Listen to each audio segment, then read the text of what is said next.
नमस्कार, मैं OT sir. आज जो 14 दिसंबर 2024 को हमारा CTET का पेपर 2 हुआ, जिसमें चाइल्ड डेवलपमेंट एंड पेडागोजी, जिसे हम बाल विकास एवं शिक्षा शास्त्र बोलते हैं, उसमें किस प्रकार से प्रश्न आए थे और उसके उत्तर क्या होंगे, आप अपने उत्तरों को टैली कर दीजिए और ओटी सर के साथ में चलिए। ओटी सर जो आज तक आपको पढ़ाया है CTET की परीक्षा, हमने देखे कि हमने जितने भी आपको प्रैक्टिस करवाए थे सभी के सभी प्रश्न घुमा फिरा कर वहीं से आए हैं। ये हमारे लिए बड़ी अच्छी बात है। जो बच्चे हमारे वीडियोस देखते थे, हमारे ऊपर विश्वास किए थे, वो हमने कुछ बच्चों ने हमें पर्सनली मैसेज करके भी थैंक यू बोला है। तो आज के ये जो प्रश्न था CTET में बाल विकास एवं शिक्षा शास्त्र, इसके आंसर देख लेते हैं। यहाँ पर देख सकते हैं आप कि जो प्रश्न है उसके आंसर कहीं पर टिक है, क्योंकि एक्चुअली अब हम तो पहले से ही पास है। ये हमने दूसरे बच्चे का प्रश्न पत्र लाया है। हमारे पास जो प्रश्न पत्र आया है वो सेट ई है।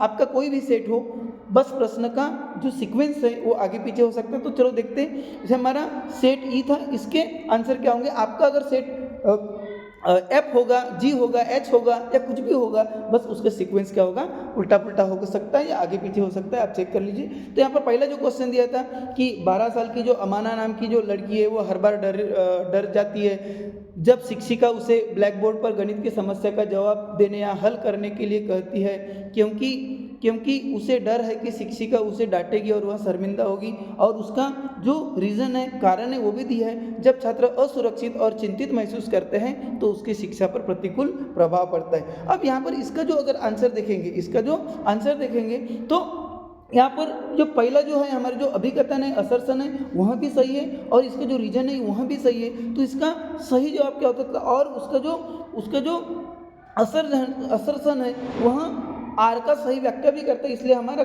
ऑप्शन जो हो जाएगा नंबर 1। जिस चमगादड़ ने ये क्वेश्चन क्या किया है, ऑप्शन 3 किया है, भाई साहब आपका क्या हो गया, गलत हो गया।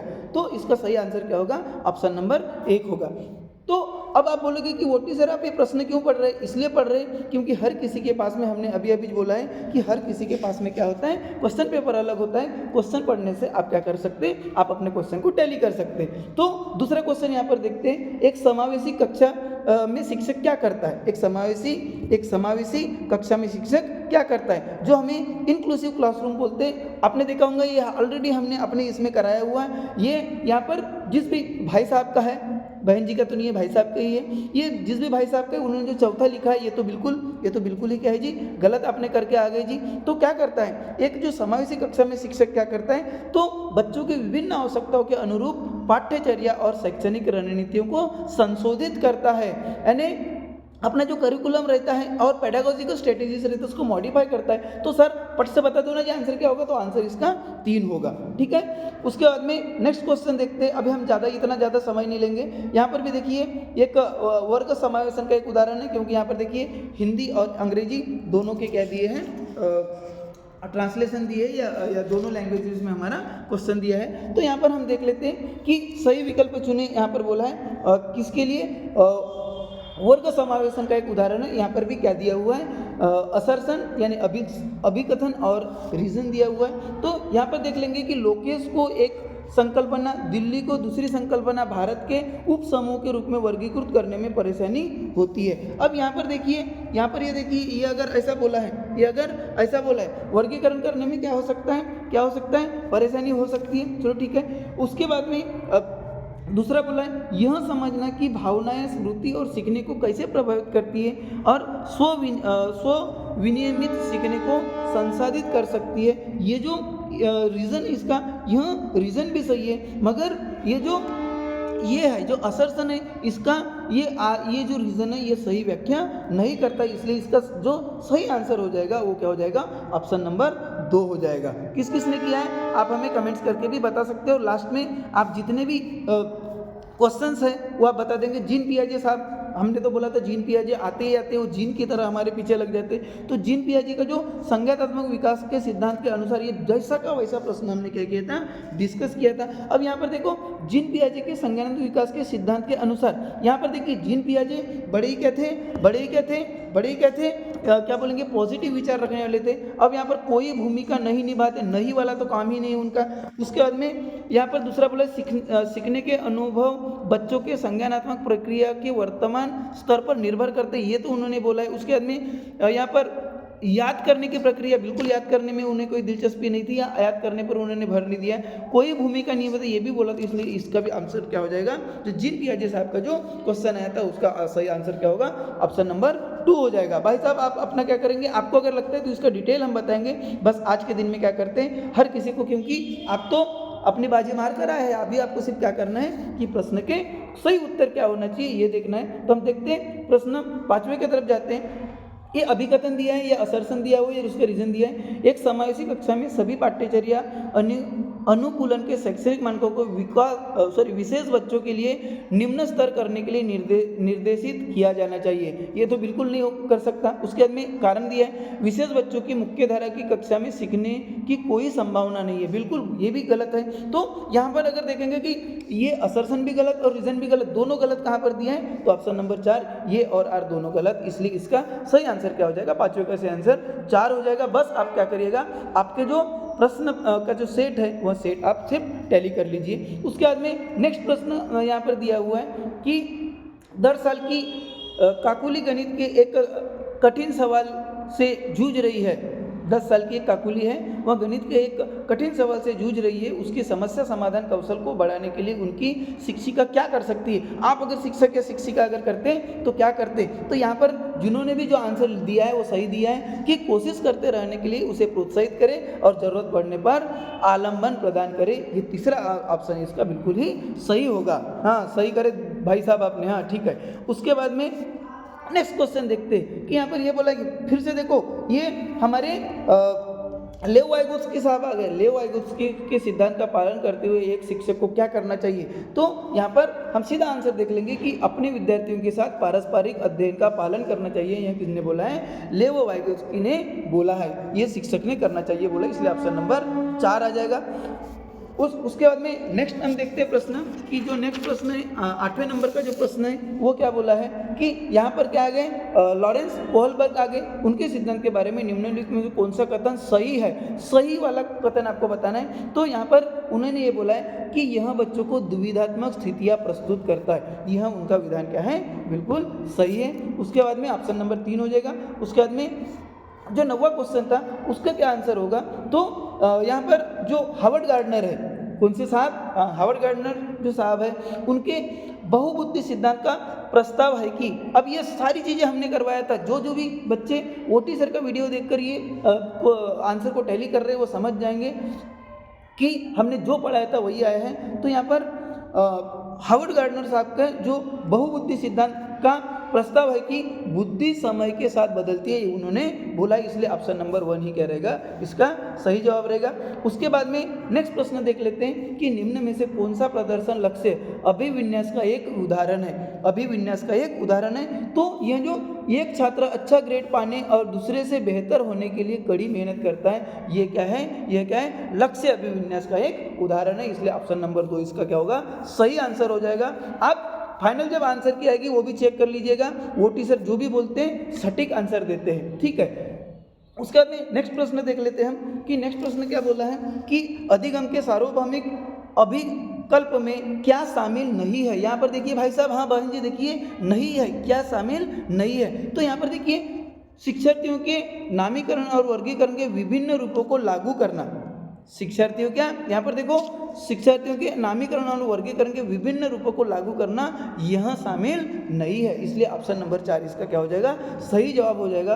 उसके बाद में क्वेश्चन नंबर 12 देखते हैं, क्वेश्चन नंबर 12वें नंबर का देख लेते हैं। तो यहाँ पर क्या बोला है कि उन बच्चों को जिन्हें दृष्टिबाधिता, हाँ जी दृष्टिबाधिता है, जो विजुअली क्या है, चैलेंज है, समय शिक्षकों को रिक्त स्थान का उपयोग करना चाहिए, जो रिक्त स्थान हो। तो यहाँ पर क्या किसका उपयोग करना चाहिए, तो यहाँ पर देखिए ब्रेल लिपि का तो उपयोग करना चाहिए, यानी पहला और दूसरा तो बिल्कुल सही है। फिर रिक्त स्थान का उपयोग करना चाहिए जो, तो ये क्या, ब्रेल लिपि कैसी है, स्पर्श प्रणाली है, क्या है, स्पर्श प्रणाली, इसलिए ऑप्शन नंबर 1 इसका क्या हो जाएगा, सही जवाब हो जाएगा, इसलिए ऑप्शन नंबर 1 इसका क्या है, सही आंसर है। उसके बाद में नेक्स्ट क्वेश्चन देखते हैं हम।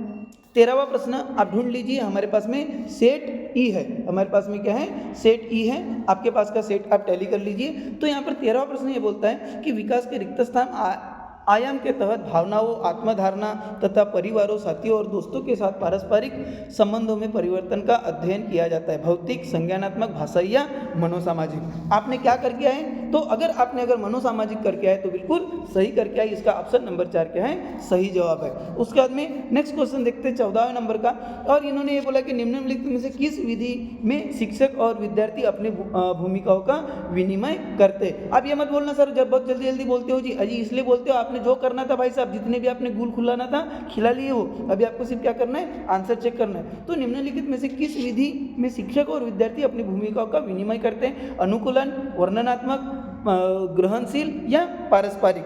तो यहाँ पर देखिए, यहाँ पर देखो हमने बोला था कि क्या करते हैं? इंटरचेंज करते हैं, अपने रोल को इंटरचेंज करते हैं, अपने रोल को इंटरचेंज करते हैं। तो क्या हो जाएगा?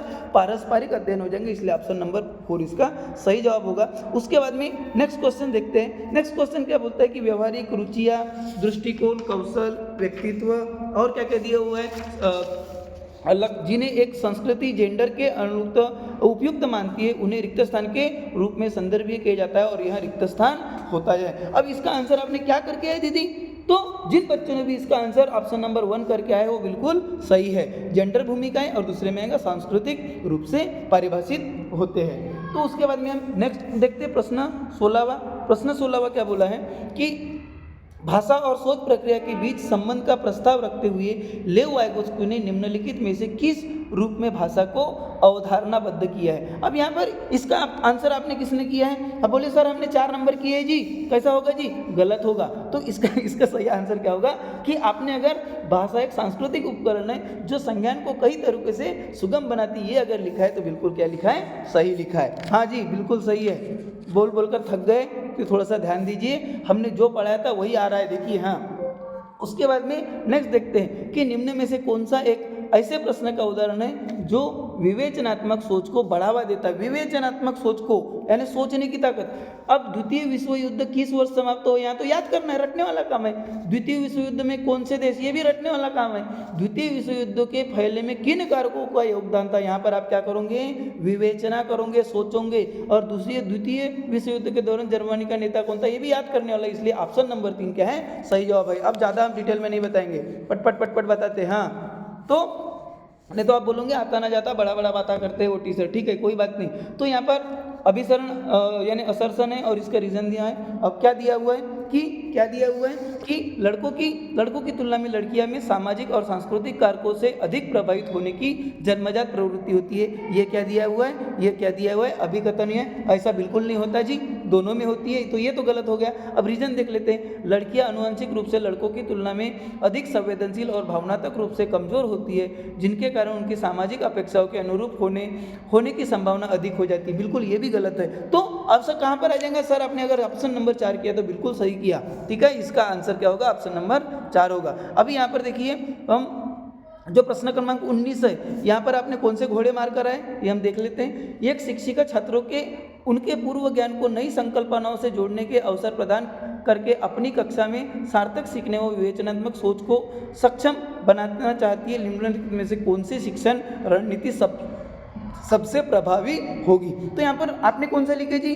अजी सर मैंने नंबर 4 लिखा जी, गलत लिख दिए दीदी। सर मैंने 2 लिखा जी, भाई तूने भी गलत लिखा। तो इसका सही आंसर क्या होगा कि छात्रों से नई सामग्री से संबंधित अपने स्वयं के अनुभव साझा करने के लिए कहना और फिर उन्हें उस विषय से जोड़ना। ये क्या करेगा? एक शिक्षिका करेगा, एक शिक्षक करेगा, और यही सबसे प्रभावी रणनीति होगी। ऑप्शन नंबर 3 इसका सही जवाब होगा। हाँ ठीक है, आपको अगर लगता है कि ओटी सर आपके लिए क्या कर रहे हैं, ओवर टाइम कर रहे हैं, तो आपको क्या करना है? अगर चैनल को सब्सक्राइब नहीं किया है तो सब्सक्राइब कर देना है, और ओटी सर को क्या कर देना है? एक लाइक जरूर देना है भाई साहब। और जो दूसरे भाई साहब होंगे उनको शेयर भी करते जाना है, वो भी चेक कर लेंगे। ठीक है, और मान लेते हैं कि आप इस बार अगर बिगड़ गया तो अगले बार के लिए फिर से क्या कराएंगे? वो टीचर प्रैक्टिस कराएंगे, क्योंकि हमने जो प्रैक्टिस करवाया था वही आया था। ठीक है, तो नेक्स्ट क्वेश्चन देखते हैं कि निम्न में से कौन विद्यार्थियों में सीखने के लिए आकलन का क्या करता है? एक उदाहरण है। आकलन का एक क्या है? उदाहरण है। देख लेते हैं। तो एक उदाहरण क्या है? एक अंतिम परीक्षा। यहाँ पर देखिए, अब ज़्यादा नहीं करते तो क्या होगा? जो दूसरा है पूर्व ज्ञान की जांच के लिए कक्षा की शुरुआत में एक प्रश्नोत्तरी और विचार मंथन का क्या करना, आयोजन करना। बिल्कुल ये क्या है, उसका सही उत्तर है। एक उसका क्या है, आकलन का एक क्या है, उदाहरण है। उसके बाद में नेक्स्ट प्रश्न देख लेते हैं। 21वां प्रश्न आ जाएगा। यहाँ पर भी क्या आया था, यहाँ पर भी क्या आया था, अभिकथन और रीजन आया था, यानी असर्शन और रीजन आया था। हाँ, हमने कितनी प्रैक्टिस करवाया था। तो भय और तनाव का वातावरण बनाना छात्रों को सचेत और हरदम तैयार रखता है और सार्थक सीखने को क्या करता है, सुसाधित करता है, ऐसा बोला। भय और तनाव का वातावरण बिल्कुल नहीं हो सकता। उसके बाद में अधिगम केवल बाहरी कारकों के द्वारा होता है, बिल्कुल नहीं, वो दोनों से होता है। अब यहाँ पर देख लिए दोनों तो गलत हो गए, तो फिर क्या आ जाएंगे सर, ऑप्शन नंबर 4 आ जाएगा सर, इसका क्या होगा, सही जवाब होगा। उसके बाद में नेक्स्ट क्वेश्चन देखते हैं। तो नेक्स्ट क्वेश्चन क्या बोला है कि नई अवधारणाओं को पढ़ाने के लिए निम्नलिखित में से कौन सी प्रभावी रणनीति है। तो यहाँ पर बताइए आपने क्या करके आए हैं, कौन से झंडे गाड़ कर आए हैं जी। तो सर मैंने पहला, दूसरा, तीसरा, चौथा पूरे चारों के चारों कर दिया, गलत कर दिया भाई, और चारों के चारों तो ऑप्शन है ही नहीं। तो यहाँ पर क्या कर दिया सर, मैंने 1, 2, 3 लिखा सर, 3 नंबर का बिल्कुल सही लिखा आपने, क्योंकि यह क्या है, उदाहरण प्रस्तुत करना, गैर उदाहरण प्रस्तुत करना और अवधारणा के बीच संबंध के बारे में सोच को बढ़ावा देना, ये 3 चीजें होता है काय में, नई अवधारणाओं को पढ़ाने के लिए। और उसके बाद में यहाँ पर ही बोला कि चौथा नंबर जो होता है बिल्कुल नहीं होता, इसलिए 1, 2, 3 इसका 3 नंबर का आंसर क्या होगा, सही आंसर होगा, सटीक आंसर होगा। नेक्स्ट देख लेते हैं। लेव वाइगोत्स्की के साथ फिर से आ गए। संज्ञानात्मक विकास को किस रूप में देखते हैं, कौन से रूप में देखते हैं, पता नहीं सर कौन से रूप में देखते हैं, आप बताइए सर कौन से रूप में देखते हैं। तो भाई साहब एक सहयोगात्मक प्रक्रिया के रूप में देखते हैं। ऑप्शन नंबर 1 इसका क्या हो जाएगा, सही जवाब हो जाएगा। कौन से भाई साहब ने कौन सा झंडा गाड़ कर आए हैं, आप कमेंट्स करके जरूर बताना। हाँ जरूर बताना, शर्माने की कोई बात नहीं, ठीक है, हम टीचर है।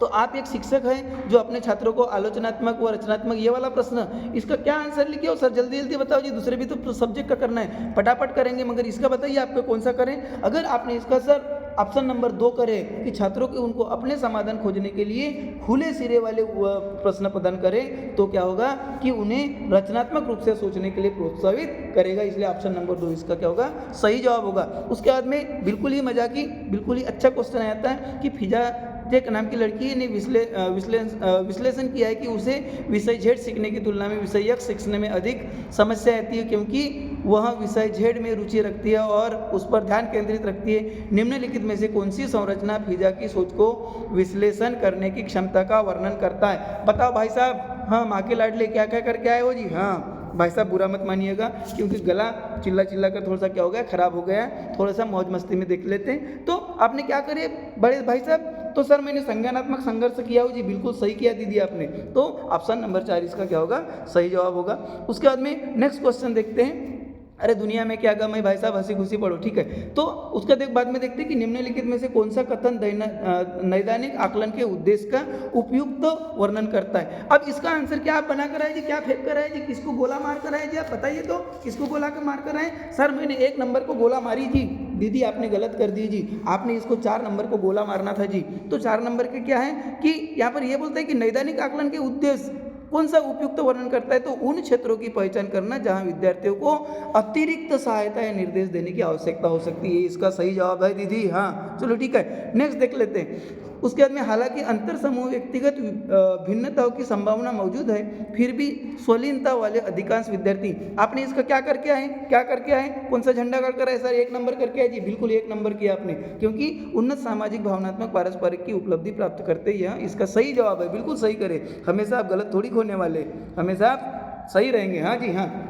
उसके बाद में फिर से जीन पियाजे साहब हमारा पीछा नहीं छोड़े, यहाँ पर हमने बार बार चिल्लाते थे जीन पियाजे साहब को भूलो मत। हाँ सो जीन पियाजे रिक्त स्थान को रिक्त स्थान मानता है और लेव वाइगोत्स्की साहब रिक्त स्थान को रिक्त स्थान मानता है। ये दोनों का यहाँ पर दिया है, आपने क्या करके आए ये भाई साहब। सर हमने पहला वाला करे जी, बिल्कुल सही करे, क्योंकि जो जीन पियाजे साहब क्या बोलते हैं कि आत्मा केंद्रित वाक्य को वो संज्ञानात्मक परिपक्वता का अपरिपक्वता का संकेत मानते हैं, और लेव वाइगोत्स्की क्या करते, निजी वाक्य को क्या करते, स्व विनिमय से प्रभावी मानता है, इसलिए ऑप्शन नंबर 1 इसका सही जवाब होगा। उसके बाद में नेक्स्ट देख लेते हैं, आपने इसका क्या करे बताइए तो यहाँ पर देखिए कि प्रगतिशील शिक्षा के लिए हिमायती इनमें से किस कथन में सहमत होंगे, इसका क्या करके आए, तो आप बताइए इसका क्या करके आए जी। तो अगर ये जो भाई साहब ने किया है 3 नंबर, ये बिल्कुल सही किया है। बच्चे एक सामाजिक सांस्कृतिक आर्थिक संदर्भ में पैदा होते हैं और यहाँ पृष्ठभूमि उनके विकास को प्रभावित करती है। बिल्कुल सही है। ओटी सर आपके लिए ओवर टाइम कर रहे हैं, रिक्वेस्ट है आप क्या कर